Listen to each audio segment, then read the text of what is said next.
know, I don't think you should put a business person into your teams. That's wrong.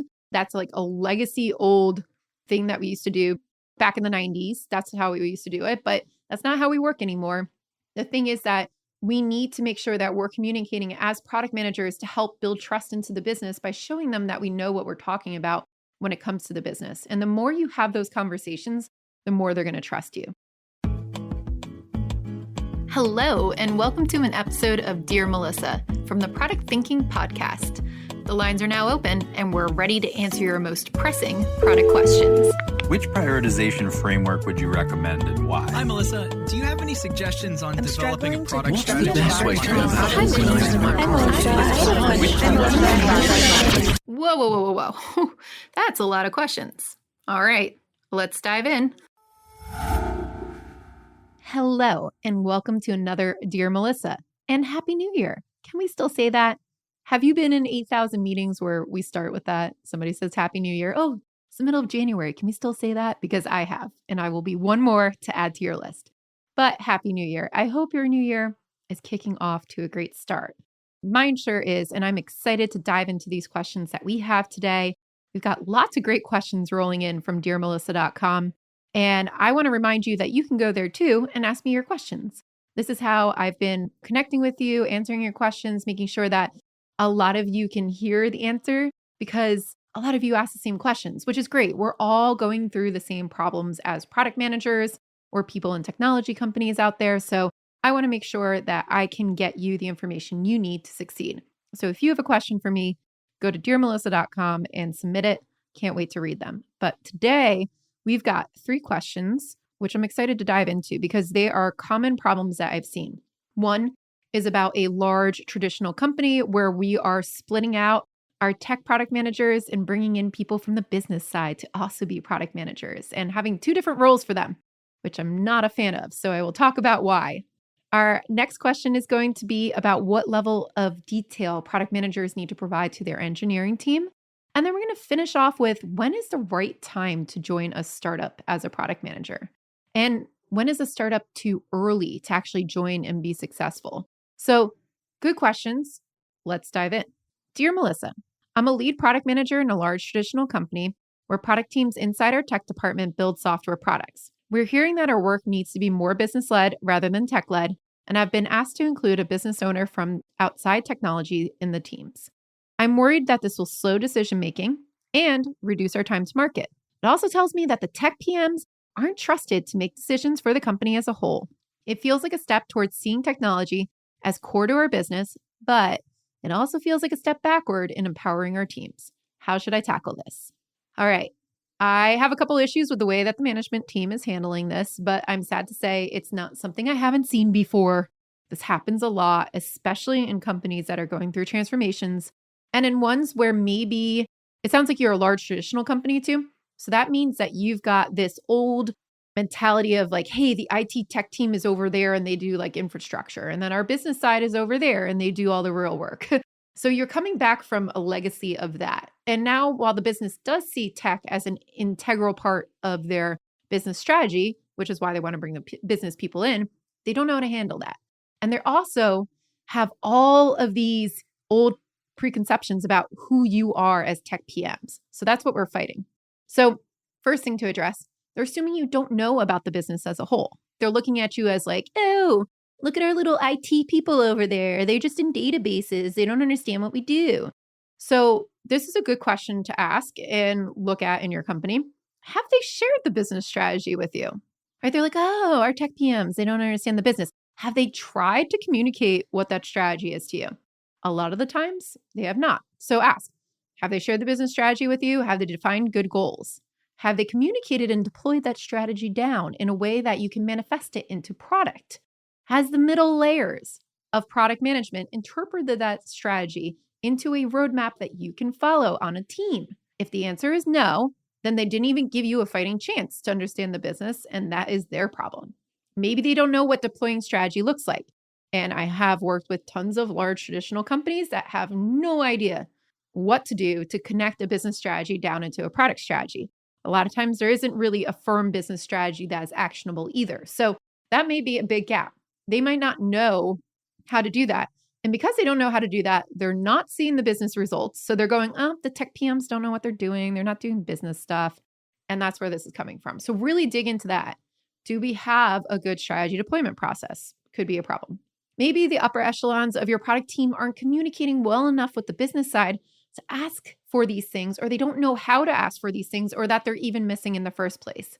And a lot of transformations, we bring people in to run the product teams. Well, sometimes we don't even have like upper layers of product management because it doesn't go all the way up to the C-suite. But a lot of times we don't have really capable leaders in product management too. So ask yourself that. Are our leaders in product management able to talk to the business in a way where they trust them, they understand it, they're connecting back what we're doing to product to how it's reaching business goals? That could be a huge communication gap as well. And that's where I have seen teams in the past go, oh, we need some business people in here because the tech people don't know what they're doing. So all of these things could be a problem. And that's where I would start, is saying like, are any of these gaps coming from that? The business not understanding what to do with us or how to translate these things. In that case, it's their fault really for not bringing you what you need to succeed. And I would start asking those questions about the business to show them that you are actually interested in it. So that's step 2. Now, what I described may not be the case. You may actually have a firm strategy. There is capable leaders in the middle of product management all the way up to the top. So if they're open with a strategy, they're giving you good goals, deploying it in a way that you can actually pick it up. Have you gone to the business side to build bridges? Have the other product managers gone to the business side to build bridges? Are your product leaders going to the business side to understand what they do, to deeply grok it, and to help translate what technology is doing into the business side? That might be where you're struggling. So if your product managers are not asking the business questions about how they work, how they reach their goals, what the market's looking like, how things are shifting, if they're not deeply interested in what the business is doing and communicating back up to them that they understand the business and they're translating all those goals into product goals, that's probably on the tech side of PMs, not really talking to them in ways of communicating how your business is running to a point where they don't trust you. And that is a trust thing, like you said. They aren't trusted to make decisions for the company as a whole because they may not be communicating back to the company that they understand it well enough to make those decisions. And that's one of those communication issues. So you might need to take the tech PMs and anybody that you can and teach them how to have communications with leadership and the business side about these things. Saying, okay, on the side of our tech side, we have these different initiatives that we're accomplishing. Once we do that, this will enable X, Y, and Z at the business level, which will enable us to meet our strategies and our vision. You have to tell that story. If your product managers are not good at telling that story, they might have a good knowledge about the business, but they're just really bad at communicating. And that's why the team goes, oh, we should put business people over here. So it could come from two sides. It might be a mixture of all these things, honestly, because I have seen a mixture of all these things prevent all of this from happening. But really what it's coming down to is a lack of communication, either from the leadership down to the tech team about what the business is doing and why, and then back up from the tech team to the business saying, we understand what the business is doing, and this is how we help the business run. So no, I don't think you should put a business person into your teams. That's wrong. That's like a legacy old thing that we used to do back in the 90s. That's how we used to do it, but that's not how we work anymore. The thing is that we need to make sure that we're communicating as product managers to help build trust into the business by showing them that we know what we're talking about when it comes to the business. And the more you have those conversations, the more they're going to trust you. So that's really what I would look at. Are we deploying strategy down well? Is the business communicating to us in ways that we need? And if not, ask for those things. 2, are we communicating back up to the business that we understand what they're doing and we have good insight into how we're going to meet the needs of the business through what we're doing? So work on the two-way communication, and I think that's what's going to solve your problem. All right, second question. Dear Melissa, my company has grown a lot over the past 4 years. What used to be a small group of product owners has evolved into a large group of product managers. Senior leadership are keen for PMs to know the business, their users, and experiment for maximum ROI. While this is great, I see some hangovers from the product ownership days. Some engineering teams expect detailed user stories and acceptance criteria from PMs before they'll pick up work, which strains PMs who don't have enough capacity to do proper product discovery and meet the team expectations. What do you think is a realistic level of detail for a PM to provide their team? I love this question because at the end of the day, there's a balance.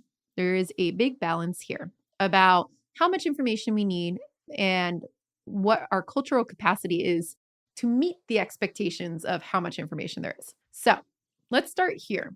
Let's start with the ideal. What does this look like when we're all working well together? And I like to write about ideals, and a lot of people get mad and go, oh, well, like, we're not like that because our situation is messy. It's like, I know your situation is messy and you're not here right now, but I'm going to paint you a picture of what it should be. And then we're going to work on how do we get there? Same thing we do in strategy. What's the vision of where we want our company to be? We're not there yet. We're going to work our way into it. So let me tell you about the ideal. You should be kicking off with your development team to build context. So what does that mean? As a product manager, you're presenting the problem, you're involving them in discovery about that problem, and not a lot. Not like, hey, we're dragging every developer into every user research thing we've ever done. Not their job.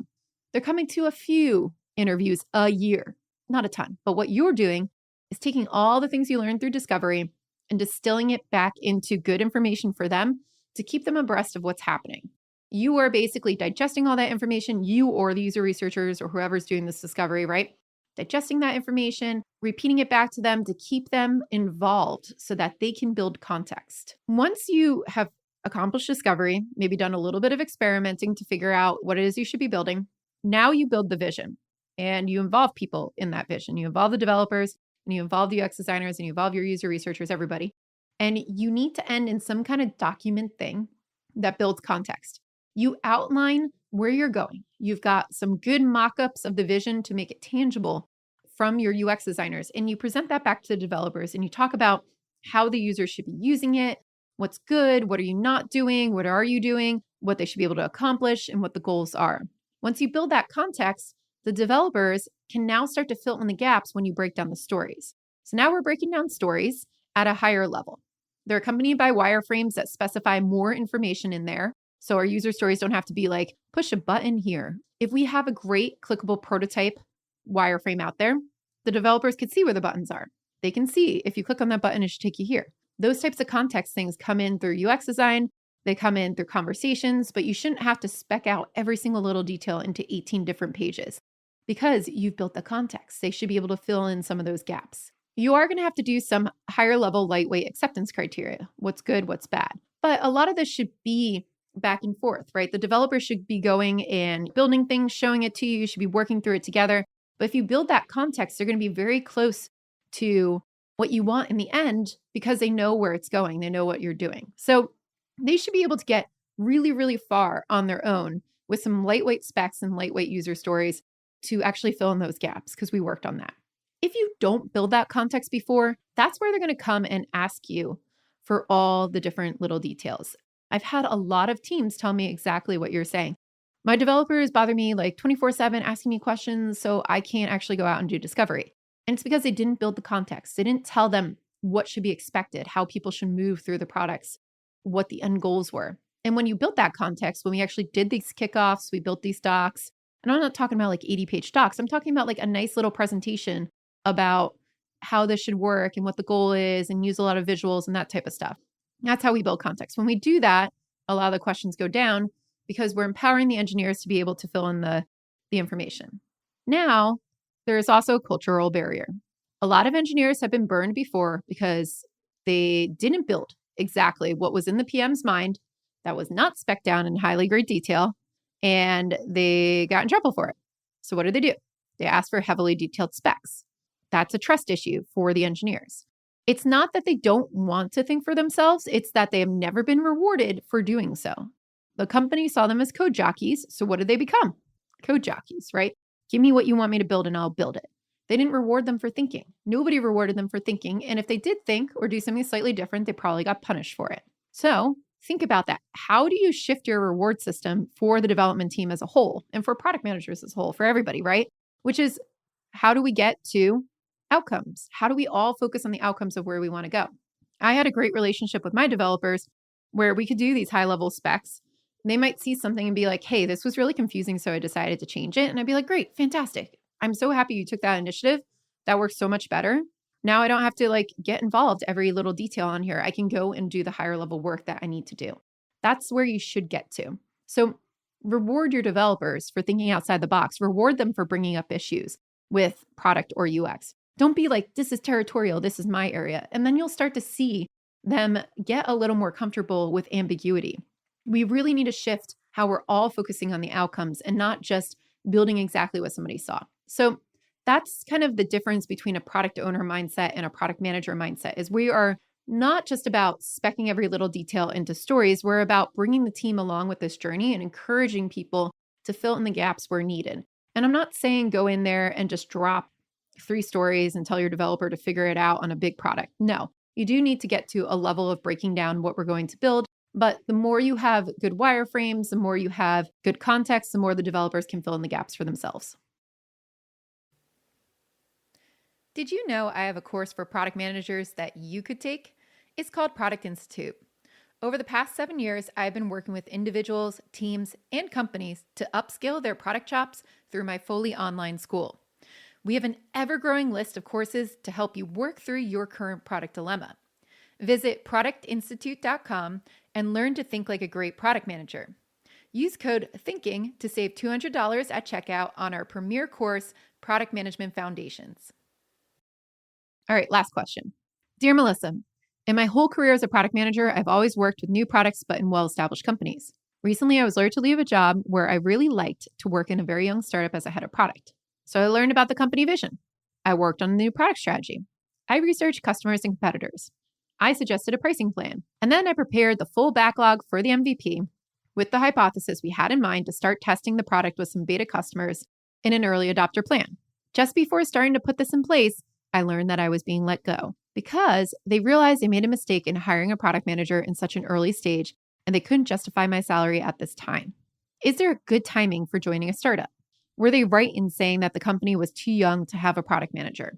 Well, first off, I think you had a bad break. I don't think you did anything wrong, but this company clearly didn't know what they wanted out of a head of product and probably were expecting you to do more of like the dirty work in the nitty-gritty speccing for developers. And the CEO saw themselves instead being the one who did all the things that you just did. This happens a lot. They didn't want really a head of product. It sounded like they may have wanted a lackey, somebody to do like the lower level stuff. And there is a point in a startup where it is too early for a head of product because when you start off really, really early, the founder is usually the head of product. Now, this person has got the vision. They know what they want to build. They can see the roadmaps, all of those things. And what they're really looking for at this stage, once they realize that's too much for them, is somebody to like get into the nitty gritty and sit with the developers, break down the stories, do the wireframes, output type work, because they're the person doing the strategy. And especially as a head of product. So there's a difference between joining as a PM and then joining as a head of product. If you're joining as a product manager at an early stage startup, you have to recognize that you're probably going to be doing a lot of lower level work that is output driven to get things out the door, especially after post product market fit. Pre product market fit is characterized by high experimentation. Usually teams, startups at this stage, they're not hiring product managers because the CEO or the founder is the person doing that work with the developers. And that's okay. Let them do that. Let them highly experiment until they get to post-product market fit. When you get to some traction, post-product market fit, you've nailed what you wanted to in a sense where you got some customers, right? And you're now thinking about how do I add, how do I grow this, and how do I scale to meet needs? Because we have a ton of feedback from our customers that this is good and we want to keep going. That's when they're going to hire their first product manager. Why? Because the CEO needs to raise themselves up and start looking for more customers, work with the customers a little more closely, start thinking about fundraising, all of these things that a CEO should be doing. That means that a product manager is going to be the one who's internal to the company, working with the teams to break down that feedback from the customers and figure out what to build next with a lot of guidance from the CEO. So you look at your CEO as the head of product at this point. And I keep saying CEO, it might be the CTO, but like the founder person, right? Like the founder person who is the product person, and there's always one of them. So in this instance too, it's too early for a head of product because the founder usually likes doing this work and they don't usually have a ton of product managers to manage. So this person is still getting the feedback, still going through that. Now, maybe they hire another product manager, maybe they get another product manager. They're going to start to scale. When the team starts to scale and they realize we have way more feedback, way more customer comments, way more things we want to build than we could possibly keep up with, that's when they're going to start hiring. So they're going to first start with hiring a bunch of engineers because that's what everybody does. Even though they won't have anybody to break down the work, to give to the engineers, which is what the product managers are. So then they go back and hire product managers. And then one day the CEO wakes up and goes, oh my God, who's going to manage all these people? And that's where the head of product comes in. So you need to join, when you're thinking about being a head of product, a place where there's at least a couple different product managers working. The CEO has come to the realization that they want to be a CEO and not a head of product, but they're going to be the visionary. And this is a big part too. You want to make sure that this person is ready to give up the reins for you to be a head of product, to have good product strategy decisions with them. And then you have to learn how to work with the founder. So visionary founders who enjoyed the product process, they don't want to be completely cut out of this. And I think that's the wrong mentality to think of when you're joining a startup as a head of product, where a founder has done this before. It's like they want to have a partner there to help synthesize what they're seeing into direction for the team. So you need to look at this as a partnership, not just I'm just doing the product strategy and this person shouldn't be involved.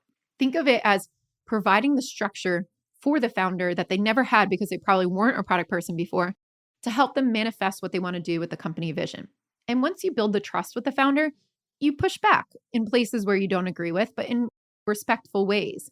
At the end of the day, though, you have to remember, like, this is their baby and what they say goes. So if you have somebody where you fundamentally disagree with the vision of the company from the start, do not join that company. If you really believe in the vision of the company the founder has laid out, and you look at it and you say, I can manifest this through product, we're kind of on the same page. Maybe it's just like a little bit of tweaking here and there. That's going to be a successful partnership. But if you fundamentally disagree with where the company is going, don't join it thinking you're going to change it. You won't. This is the founder's company. They probably own more equity than anybody, so they can choose what it does. So that's just setting you up for a bad time. Now, was this company right in saying that the company was too young to have a PM? It might have been. It depends on who was at that company. If you did all of this work and they just said, we made a mistake in hiring a PM in such an early stage, I think they made a mistake in hiring a head of product so early stage. And it is a lot of money to pay a head of product in an early stage company, especially when you don't have a lot of people underneath you to lead and to execute and to take all the things that you're actually doing and put it into practice. And that is maybe what happened to you. You did a ton of really good high-level strategy work. Was there anybody else in the company who could execute on that besides you? That might be what the company was looking at. This is fantastic work, but we need people to actually do the work. And heads of product typically are not in the weeds doing the work. And it may have been too early for a head of product in that case. They may have had a bunch of other stuff that they needed to execute on, and that's what they were looking for. So they hired at the wrong level. Did you do anything wrong? I don't think so. They just hired the wrong level for this company. So that's what I would really look at when you're trying to join another startup. The time for a head of product, especially if you want to join that, you have to have people who are going to execute. Do they have a full team that can execute? And what they're lacking is somebody to bring it in and build that roadmap, build that strategy around what to execute. That's the perfect time for a head of product. But anytime before that, if you don't have a lot of people to take what you are, strategizing and run with it, that's too early. So that's what I would really look at when you're trying to join a startup. Startups can be really, really fun, but they're also extremely challenging. So that's it for Dear Melissa this week. Hopefully those answers help your questions. And again, I want to remind you, if you have a question for me, please go to dearmelissa.com and let me know. We'll be back next week with another guest. And I hope you have a great week in the meantime, and we'll see you next Wednesday.